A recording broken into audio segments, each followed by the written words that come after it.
नमस्कार. आज आपण एका खास प्रवासाबद्दल बोलणार आहोत. हा प्रवास आहे स्वतःला अधिक शिस्तबद्ध आणि अर्थपूर्ण बनवण्याचा.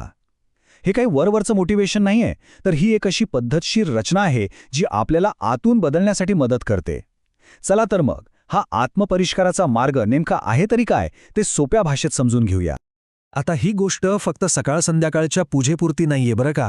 हा तर जीवनाकडे बघण्याचा एक संपूर्ण दृष्टिकोन आहे. म्हणजे सकाळी उठल्यापासून ते रात्री झोपेपर्यंत आपली प्रत्येक कृती, आपलं प्रत्येक काम एका मोठ्या ध्येयाशी जोडलेलं असतं आणि यामुळे आपलं साधं रोजचं आयुष्यसुद्धा खूप अर्थपूर्ण बनून जातं. चला मग बघूया आज आपण काय काय समजून घेणार आहोत. या 6 महत्त्वाच्या टप्प्यामधून जात आपण हा संपूर्ण मार्ग जाणून घेऊ. सुरुवात करूया पहिल्या टप्प्यापासून. तर मग सुरुवात करूया पहिल्या आणि सगळ्यात महत्त्वाच्या टप्प्यापासून, आत्मपरिष्काराचा मार्ग. याची मूळ कल्पना खूप सोपी आहे. ती म्हणजे खरी प्रगती बाहेरच्या जगात नाही तर आपल्या आतमध्ये होते. हा एक आतला प्रवास आहे, स्वतःला शुद्ध करण्याचा, स्वतःमध्ये सुधारणा करण्याचा, जिथे मुख्य ध्येय आहे स्वतःला एक उत्तम व्यक्ती बनवणं. आता प्रश्न येतो की हा आंतरिक प्रवास करायचा कसा, याची पायाभरणी कशी होते. तर त्यासाठी आहे 3 मुख्य स्तंभ. ही संपूर्ण रचना याच 3 खांबांवर उभी आहे, जे या प्रवासाला एक भक्कम आधार देतात. हे 3 स्तंभ म्हणजे आपल्या आयुष्याचे 3 भागच आहेत असं समजा. उपासना म्हणजे आपल्या विचारांना आणि आपल्या आतल्या जगाला शिस्त लावणं. साधना म्हणजे आपलं चारित्र्य, आपल्या सवयी यांना योग्य आकार देणं. आणि आराधना म्हणजे आपलं वागणं, आपलं बोलणं, आपल्या कृती यांना योग्य दिशा देणं. थोडक्यात काय तर विचार, चारित्र्य आणि व्यवहार या तिन्हींना एकत्र आणणारी ही एक परफेक्ट सिस्टम आहे. या तिघांमध्ये साधना हा जो मधला स्तंभ आहे ना, तो सगळ्यात महत्त्वाचा आहे. कारण साधना म्हणजे नुसते विचार नाहीत, तर ती एक ॲक्शन आहे. आत्मशुद्धीसाठी केलेले सक्रिय प्रयत्न आहेत आणि याच प्रक्रियेमुळे खऱ्या अर्थाने प्रगतीचा पाया रचला जातो. आणि या साधनेमध्ये 4 गोष्टींवर कंट्रोल ठेवायला सांगितलं आहे. पहिलं म्हणजे इंद्रिय संयम, ज्यामुळे आपण व्यसनांपासून दूर राहतो. दुसरा आहे समय संयम, म्हणजे वेळेवर नियंत्रण, कारण गेलेली वेळ कधीच परत येत नाही. तिसरं आहे अर्थसंयम, म्हणजे पैशाचं योग्य नियोजन. आणि चौथं, सगळ्यात महत्त्वाचं, विचार संयम, म्हणजे आपल्या डोक्यात येणाऱ्या नकारात्मक विचारांवर ताबा. पण हाच सगळा प्रवास एकट्यानेच करायचा का? इथेच गुरुची, एका मार्गदर्शकाची भूमिका खूप महत्त्वाची ठरते. स्वतःच्या प्रयत्नांनी नक्कीच प्रगती होऊ शकते, पण जर योग्य मार्गदर्शन मिळालं तर हाच प्रवास खूप सोपा आणि वेगवान होतो. हे खरंय की एकटा माणूस स्वतःच्या हिमतीवर खूप काही करू शकतो, यात काहीच शंका नाही. पण तो प्रवास खूप लांबचा आणि अनेकदा खडतर असू शकतो. मग यावर काही सोपा मार्ग आहे का? हो, नक्कीच आहे. तो अधिक प्रभावी मार्ग म्हणजे स्वतःला एका मोठ्या शक्तीच्या स्रोताशी जोडून घेणं. आणि गुरुची संकल्पना नेमकी हीच आहे. यामुळे आपली प्रगती फक्त शक्य नाही, तर ती निश्चित होते. आपला प्रवास अधिक शक्तिशाली बनतो. याचं एक खूप सुंदर उदाहरण दिलं जातं. विचार करा, एक छोटा बल्ब. त्याचा प्रकाश कितीसा असणार? मर्यादितच, बरोबर? पण तोच बल्ब जेव्हा एका मोठ्या पॉवर प्लांटला जोडला जातो, तेव्हा तो किती तेजस्वीपणे प्रकाशतो.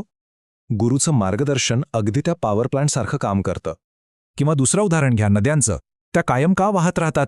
कारण त्यांचं मूळ एका विशाल, न संपणाऱ्या हिमालयात आहे. त्याचप्रमाणे गुरु हे ज्ञानाच्या आणि स्थिरतेच्या हिमालयासारखे असतात, जे शिष्याला सतत ऊर्जा आणि प्रेरणा देत राहतात. आणि सगळ्यात जबरदस्त उदाहरण म्हणजे परीसाचं. असं म्हणतात की परीस सामान्य लोखंडाला सोनं बनवतो. तसंच एक योग्य गुरु शिष्याच्या आयुष्यात आमूलाग्र बदल घडवून आणू शकतो, त्याच्यातल्या सुप्त शक्तींना जागृत करू शकतो. चला, आतली तयारी झाली, मार्गदर्शकही मिळाला. पण आपलं बाहेरचं जग, आपलं वातावरण, त्याचं काय? कारण आपली वाढ ही आपण कोणाच्या संगतीत राहतो यावर सुद्धा खूप अवलंबून असते. आपण कोणाच्या संगतीत राहतो याचा आपल्यावर प्रचंड परिणाम होतो. एक असते सत्संग, म्हणजे चांगली संगत, जी आपल्या चारित्र्याला घडवते, आपल्याला पुढे नेते. आणि दुसरी असते कुसंग, म्हणजे वाईट संगत, जी आपल्याला कळत नकळतपणे नकारात्मकतेकडे आणि अधोगतीकडे खेचून नेते. मग यावर उपाय काय? 2 मार्ग आहेत. एकतर शक्य असेल तर स्वतःच अशा चांगल्या वातावरणात जा. आणि समजा ते शक्य नसेल तर दुसरा मार्ग आहे, जिथे आहात तिथेच स्वतःभोवती एक चांगलं वातावरण तयार करा. अगदी तसं जसं अंतराळवीर चंद्रावर जाताना स्वतःसाठी ऑक्सिजनची वेगळी व्यवस्था घेऊन जातात. आता एका मोठ्या गैरसमजाबद्दल बोलूया. अनेकदा लोकांना वाटतं की साधना म्हणजे फक्त पूजापाठ, उपवास आणि बाह्य कर्मकांड. पण खरी साधना याच्या खूप पलीकडची गोष्ट आहे. तिचा संबंध आपल्या आतल्या बदलांशी आहे, बाह्य दिखाव्याशी नाही. यातला फरक समजायला जादूगार आणि शेतकऱ्याचं उदाहरण एकदम परफेक्ट आहे. काही लोक साधनेकडे जादूची कांडी म्हणून बघतात की ती फिरवली आणि इच्छा पूर्ण झाली. पण खरं तर साधना ही शेतीसारखी आहे, एक मंद पण विचारपूर्वक प्रक्रिया, जिथे संयम, मेहनत आणि योग्य मशागत लागते, तेव्हाच फळ मिळतं. हे एक उदाहरण तर मनाला स्पर्श करून जातं. आई आपल्या मळलेल्या कपड्यातल्या मुलाला लगेच कडेवर घेत नाही. आधी ती त्याला स्वच्छ करते, नवीन कपडे घालते आणि मग प्रेमाने जवळ घेते. याचा अर्थ काय की दैवी कृपेची किंवा चांगल्या फळाची अपेक्षा करण्याआधी आपल्याला स्वतःला शुद्ध करावं लागतं. आधी पात्रता, मग फळ. बरं, मग एवढं सगळं केल्यावर मिळतं तरी काय? ह्या प्रवासाचं अंतिम ध्येय काय आहे? याच्या शेवटी असं काय आहे ज्यासाठी एवढे प्रयत्न करायचे? चला, तेही जाणून घेऊया. या मार्गावरून चालल्यावर जी फळं मिळतात ती काही भौतिक गोष्टी नाहीयेत. ती आहेत मनापासून मिळणारं समाधान, समाजात मिळणारा आदर, दैवी कृपा आणि सगळ्यात महत्त्वाचं एक कायम टिकणारी आंतरिक शांतता. कारण खरा आनंद बाहेरच्या वस्तूंमध्ये नाही, तो आपल्या आतच आहे. हा मार्ग आपल्याला त्याच खजिन्यापर्यंत घेऊन जातो. तर हा सगळा मार्ग समजून घेतल्यावर एक महत्त्वाचा प्रश्न उरतो. या सगळ्या गोष्टींना आयुष्यात आणण्यासाठी आपल्या या आंतरिक प्रवासाची सुरुवात कुठून करायची? आपलं पहिलं पाऊल कोणतं असेल यावर विचार करायला नक्कीच हरकत नाही.